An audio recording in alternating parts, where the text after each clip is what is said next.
ជំរាបសួរលោកអ្នកបងប្អូនទាំងអស់គ្នាថ្ងៃនេះផ្ទាល់ក្នុងខ្ញុំជាប្រធាននៃមជ្ឈមណ្ឌលក៏ដូចជាគណៈគ្រប់គ្រងរបស់យើងចង់ជំរុញទឹកចិត្តលោកអ្នកបងប្អូននៅតែបន្តចូលរួមជាមួយនឹងការឧបត្ថម្ភទាំងថវិកាក្តីទាំងសម្លៀកបំពាក់ក្តី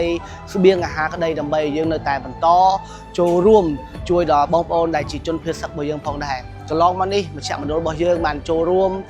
គ្រប់គ្រងជាមួយនឹងកិច្ចការផ្សេងរួមជាមួយនឹងក្រុមជំនុំជីវិតថ្មីអង្គការកសាងមូលដ្ឋានជីវិតថ្មីក៏ដូចជាសាលារៀនជីវិតថ្មីផងដែរថ្ងៃនេះខ្ញុំពិតជាលើកទឹកចិត្តលោកអ្នកបងប្អូនទាំងអស់គ្នានៅតែបន្តចូលរួមទាំងអស់គ្នាដើម្បីឲ្យខ្ញុំជឿជាក់ថាបងប្អូនរបស់យើងភាគច្រើននៅតាមព្រំដែនដែលគាត់ត្រូវការឧបត្ថម្ភទាំងអស់នេះដូច្នេះខ្ញុំពិតជាបន្តលើកទឹកចិត្តលោកអ្នកបងប្អូនឲ្យចូលរួមទាំងអស់គ្នាតិចតួចដូចស្ដាងអីជាទឹកចិត្តនឹងការចូលរួមទាំងអស់គ្នាផងដែរហើយខ្ញុំជឿជាក់ថាព្រះជាម្ចាស់នឹងប្រទានពរដល់ប្រជាជាតិរបស់យើងព្រះជាម្ចាស់នឹងប្រទានពរដល់លោកអ្នកបងប្អូនទាំងអស់គ្នាផងដែរអរគុណច្រើនសូមព្រះអង្គប្រទានពរ